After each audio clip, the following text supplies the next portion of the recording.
Important. আমাদের এই যে র্যাঙ্ক ডাইভারশন বলি না আমরা, নায়ক আছে কনস্টেবল বানাই দাও, খামেছে এএসআই বানাই এসআই কনস্টেবল বানাই দাও, আমরা বিধি পদোন্নতির আদেশ দিতে পারি 872। আজকে এই পর্যন্ত আমাদের 613 872 আলোচনা হচ্ছে। এই পদোন্নতির অর্ডার অফ রিডাকশন, মনোযোগ দেন সবাই। এই অর্ডার রিডাকশনটা কি বলতে বোঝায়? যে প্রত্যেক পদোন্নতি রিডাকশনের আদেশে পদোন্নতির কারণ স্পষ্ট উল্লেখ করবে যে কেন এই কারণে হচ্ছে। পদোন্নতি প্রাপ্ত এবং কর্মরত গ্রেডেশন তালিকায়, যে ওই যে তালিকায় গ্রেডেশন তালিকা আমরা দেখলাম সূচিপত্রে কোন অবস্থায় থাকবেন তা পরিষ্কার নির্ধারণ করবে। এটা দুই ধরনের পদোন্নতি, পরীক্ষা এমসিকিউ আসবে দুই ধরনের। পদোন্নতি দুই প্রকার।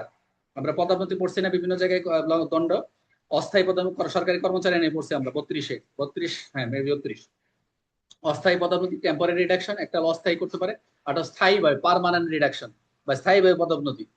অস্থায়ী করে 2 বছর পরে অটোমেটিক আবার লেগে যাবে, এরকম পান নাই আপনারা? রফিক ভাই পাইছেন না? যে 2 বছর পরে র্যাঙ্ক ডাইভার্সন দিলে 2 বছর পরে সে মামলা হওয়ার পরে শেষ হলে আবার পেয়ে গেছে। আচ্ছা, এটা অস্থায়ী। আর অস্থায়ীটা হচ্ছে যে কোনো কর্মকর্তাকে তার নিজ কর্ম পদমর্যাদা বেতন স্কুলের, যদি বেতন স্কুলের নিম্ন ধাপে দিতে পারে, নিম্ন পদে দিতে পারে, সাময়িকভাবে নামিয়ে দেওয়া। যে পদোন্নতির বাড়তে আর্থিক ক্ষতির পিকিউনারি পেনাল্টি পরিমাণ হতে পারবে। কত সময়ের যে পদে কার্যকর থাকবে, পদোন্নতি শেষ হওয়ার পর পরবর্তী চাকরির সময়, পদোন্নতি চলাকালীন সময় ইনক্রিমেন্টের জন্য সম্পূর্ণ আংশিক মোটেও গ্রহণ করা হবে না। এগুলো একটু বিবেচনা আসে অস্থায়ী ক্ষেত্রে। তবে শর্ত হচ্ছে যদি কোনো কর্মকর্তা নিম্ন পদে নামিয়ে দেওয়া হয় তাহলে পুনরায় পূর্বের পদে ফিরে এলে পদোন্নতি চলাকালীন সময় ইনক্রিমেন্টের কোনো গণনা হবে না। দেখছেন কত কঠোর ভাবে বলছে। স্থায়ী পার্মানেন্ট রিডাকশনটা কি? যদি কোনো কর্মকর্তা অত্যন্ত গুরুতর পদে আর এক্সেপশনালি গ্রেভ অফেন্স করে, কোনো অত্যন্ত ভাবে যদি কোনো স্থায়ীভাবে যদি কাউকে সিদ্ধান্ত নিয়ে নেয় কর্তৃপক্ষ, তাহলে এক্সেপশনালি যদি গ্রেভ অফেন্স করে থাকে সেই ক্ষেত্রে প্রমাণিত অযোগ্যতা, প্রুভ ইনকম্পিটেন্স প্রদর্শন করে যে আপনার যে অযোগ্যতা প্রমাণ হয়েছে, তাহলে স্থায়ীভাবে তার নিজ পদমর্যাদা বেতন স্কেলের নিম্ন ধাপে অথবা নিম্ন পদে নামিয়ে দেওয়া যেতে পারে। নিম্ন ধাপে বেতন কমাই দিতে পারে, নিম্ন ইনক্রিমেন্ট দিতে পারে যেটা বলতো।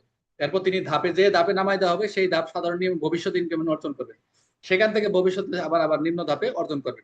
তো তার ভবিষ্যৎ পদোন্নতির সম্ভাবনা পরবর্তী কর্মদক্ষতা আচরণ উপর নির্ভর করে। আমার মনে হয় স্থায়ীটা এটা খুবই একটা মেজর পানিশমেন্ট এবং ক্ষতি হয় অনেকেই, আমি দেখছি এটা এ ধরনের সিদ্ধান্ত নেয়। তাহলে পদোন্নতিটা কি? আমরা যেটা দেখলাম, পদোন্নতি হলো কোনো পুলিশ কর্মকর্তার শাস্তি স্বরূপ, এটা একটা পানিশমেন্ট। নিচের পদে নামিয়ে দেওয়া অথবা একই পদের কম বেতনের ধাপে নামিয়ে দেওয়া, এটা হচ্ছে মেজর পানিশমেন্ট। পদোন্নতি কত প্রকার আমরা দেখলাম? 2 প্রকার, একটা অস্থায়ী একটা স্থায়ী। এটা কখন স্থায়ী পদোন্নতি হতে পারে? যেটা গুরুতর অপরাধে, খেয়াল রাখবেন, এটা প্রমাণিত অযোগ্যতা যদি হয়। পিআরবি রুল অনুযায়ী পদোন্নতি কত প্রকার? 2 প্রকার, একটা স্থায়ী একটা হচ্ছে অস্থায়ী। অস্থায়ী স্থায়ী, এই ছিল মোটামুটি আলোচনা আপনাদের। এই আলোচনাগুলা করার উদ্দেশ্য আছে, এগুলো আমরা শর্ট করে চলে যাইতাম, বিভিন্ন সূচিতে দেখবেন আমরা শর্ট করে দিচ্ছেন। এই শর্ট পরে পরে পরীক্ষা হলে যদি প্রশ্ন আসে এই বেতন এই যে যেটা যদি কত প্রকার, অনেকে পারবে না, খালি শর্ট সূচি পরে চলে যাবে, ভিতর থেকে কিন্তু এমসিকিউ আসবে। আর এগুলো পড়ার মানে হচ্ছে আপনারা মোটামুটি চাকরি এবং নিজের নলেজ যদি স্প্রেড হয় এবং জ্ঞান যদি আহ, বাড়ে, আপনারা অনেক থেকে বুঝবেন যে এটা আমার বিরুদ্ধে এই হচ্ছে। এই জন্য পড়তে হয়, যত পড়বেন তত জানবেন, যত পড়বেন তত জানবেন, ঠিক আছে? পড়ার বিকল্প নাই। তো আজকের আলোচনা এই পর্যন্তই।